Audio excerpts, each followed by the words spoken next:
Instead of drying the pieces of chicken, leave them wrapped in wet and coated heavily with flour. Há certamente duas questões inevitáveis que desejamos tratar. Uma delas é como é que o cinema e, sobremaneira, no nosso caso, o documentário, vai encontrar-se no meio desta situação toda quando ela estiver resolvida de uma forma ou de outra. A outra questão, que não é a segunda, do meu ponto de vista pessoal, é uma questão de cidadania e que nos interessa a todos e, sobretudo, a quem tem estes interesses, estas preocupações e estes conhecimentos até, que é exatamente a da garantia, não só de que se desenvolve uma ação na RTP que não vai ferir de morte a própria estrutura, por um lado, e por outro também uma questão essencial, que é como é que se salvaguarda no meio desta tempestade toda a situação daquilo que é comum chamar-se o serviço público de televisão. Com a fragmentação da televisão hoje, a multiplicação dos canais de televisão, o acesso de pequenos canais dentro da televisão digital terrestre, né, o TNT, Televisão Numérique Terrestre, está completamente a modificar a paisagem da televisão, e eu acho que os próprios responsáveis das televisões públicas ainda não entenderam que, ao fim e ao cabo, isso é uma coisa fantástica, porque, afinal, enfim, vamos ter a liberdade de poder mostrar os bons filmes sem ficar pensando se vieram X% ou menos de X% ou mais X%, mas sim fazer efetivamente um trabalho de serviço público, que é inovar, dar acesso aos jovens realizadores, mostrar o que se passa no mundo e antecipar sobre o futuro. Agora, o que eu não posso fingir é que tenho um bom serviço público de televisão. Defender o serviço público de televisão é ser capaz de o criticar. E é de começar por criticar todas as coisas que foram feitas. Porque a televisão, como a RTP, está a ser arruinada há muito tempo. Está a ser arruinada desde, por exemplo, que lhe retiraram os direitos de transmissão e se passaram a ter que pagar as mesmas coisas que as televisões privadas. Está a ser destruída desde o momento em que se permitiu a criação de televisões privadas sem cadernos de encargos.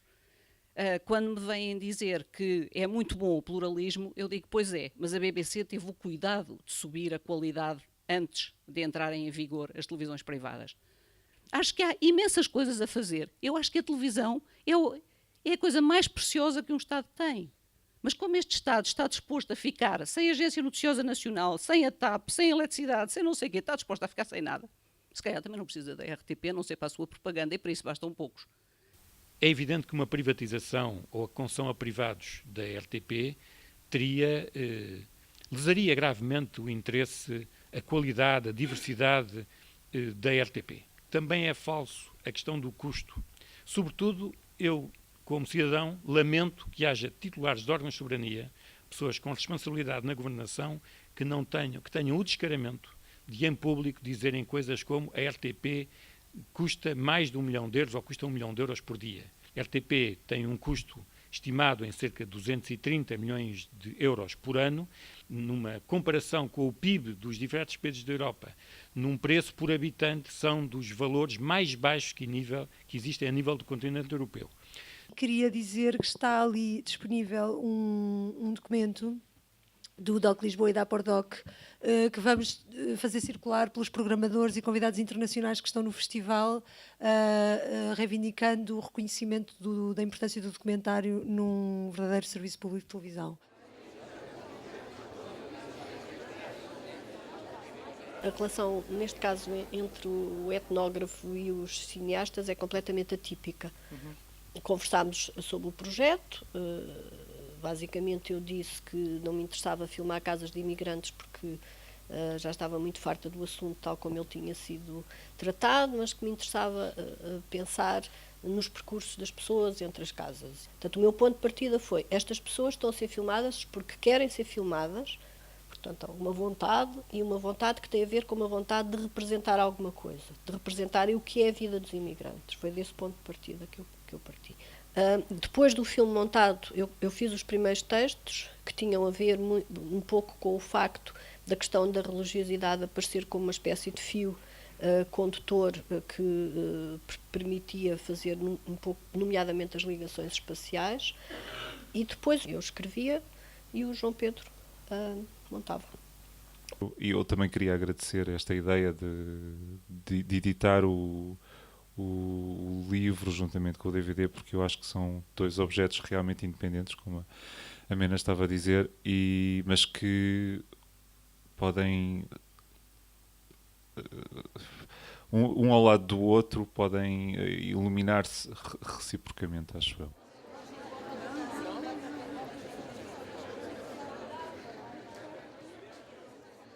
No início foi um bocado difícil de ver qual era o tema que eu ia abordar.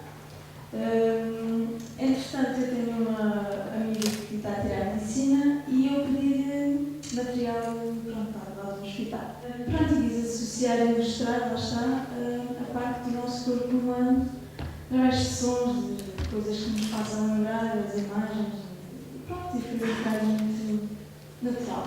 São vários realizadores dos anos 20 que já veio a volta pelo comum, mas depois também a atividade de arte e o Eurazivans, que é mais um conjunto. O filme foi inspirado desses filmes, mas pronto, é muito nos olivais e são os caminhos que eu faço todos os dias e tentei atualizar não, fazer essa experiência que eles fizeram na altura no meu lar, digamos.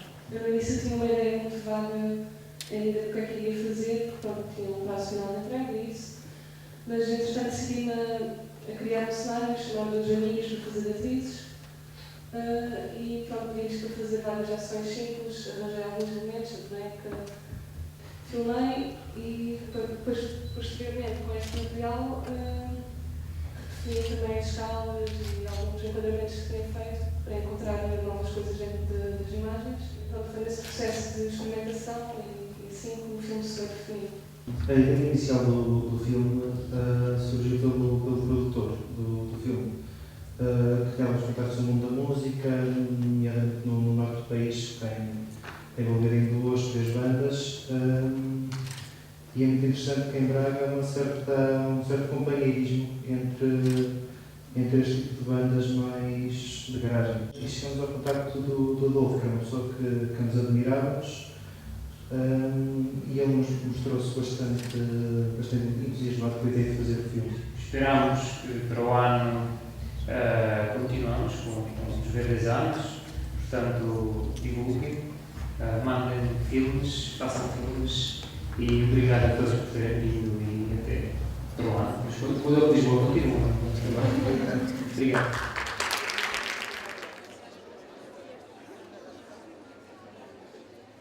É interessante ver os dois filmes juntos e perceber que são muito diferentes, claro, mas há uma certa ideia também de fragmentação.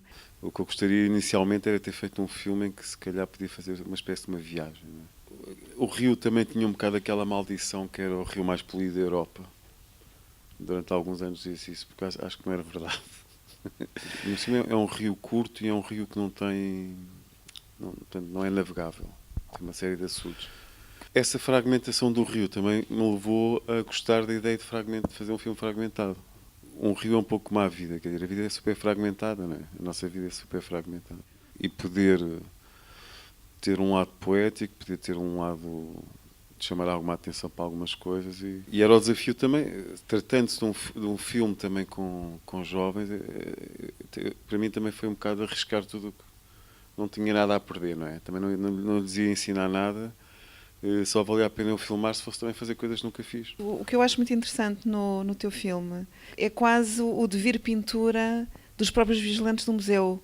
Como é que nasceu este projeto? Como é que foi construí-lo? Ele começou, como eu disse, há muitos anos atrás, quando eu comecei a fazer este projeto com a fotografia, a fotografar vigilantes em museus. Mas depois percebi que aquilo que me interessava só poderia ser captado com a imagem em movimento, porque interessava-me captar o corpo e a duração. Um corpo que é forçado a estar naquele espaço durante aquele tempo, durante aquele intervalo. Eu também não tinha um script, não tinha nenhum argumento. O meu filme também foi feito através da ação, do filmar, dia a dia. Chegar a casa, ver o que filmei e depois daí projetar o que é que ia fazer no dia seguinte, o que é que está mal, o que é que está bem, o que é que eu gosto, o que é que não gosto. Portanto, foi uma descoberta com a câmara. E sim, interessava-me também a ideia de espasmo do corpo, que é obrigado a fazer gestos repetidos e que depois o próprio corpo tem atos e reflexos de espasmos que advêm dessa situação, dessa repetição e que são e que para mim isso é uma espécie de resgate do corpo nesta coisa toda e neste ambiente que é altamente vigiado e controlado, onde temos que nos comportar de uma certa maneira. E então até que ponto é que eu posso resgatar algo do ser humano e que é comum a todos com estes pequenos gestos, então daí focar-me nos pormenores. Queria fazer uma pergunta à Tatiana, que é, sendo uma experiência sobre a duração, como é que chegaste à duração que tu consideras certa para o teu filme?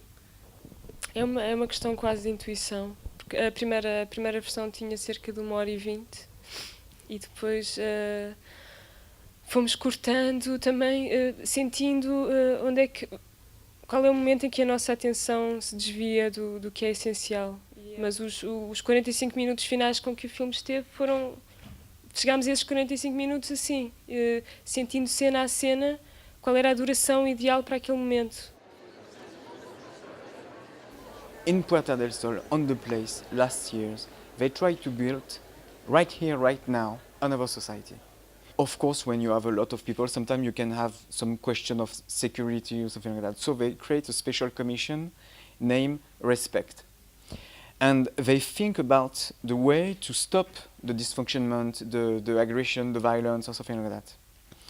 And they found that when you try to give a listen to the people, to try to listen to the people, give attention or something like that, especially to the people who are very aggressive, very, very quickly the aggressivity fall down. And step by step, they speak about a lot of things, and I think that the last pictures show that when the man and the woman make the communicate during the last demonstration, they said, since 1.5 years, we have learned how we can communicate, we have learned how you can organize, we have learned how to laugh about the violence of the state. And something very important actually is in Spain. It's a big process. For me, it's a real revolution. It's not the revolution like the big night, you know, and suddenly the power actually fall down and you make another power. No, it's a revolution. It's a revolution in the meaning of a process, a permanent process like that. And they work about these all ideas of demos, logos, democracy, logos, people, something like that.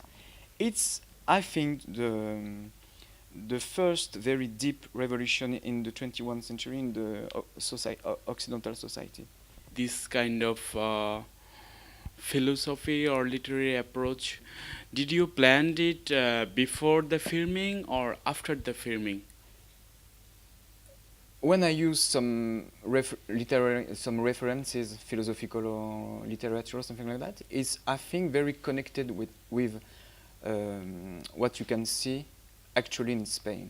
I don't push on the movement some references or something like that in an artificial way, I think, you know. I think it's connected, but of course it's my reading.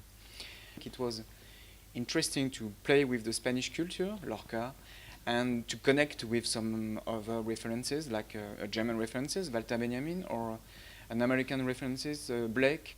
The culture is alive, is not deaf, and I think it's very, very strong when you try to make some connection between the culture, the references, and what happened really. And when the connection is established, is very powerful.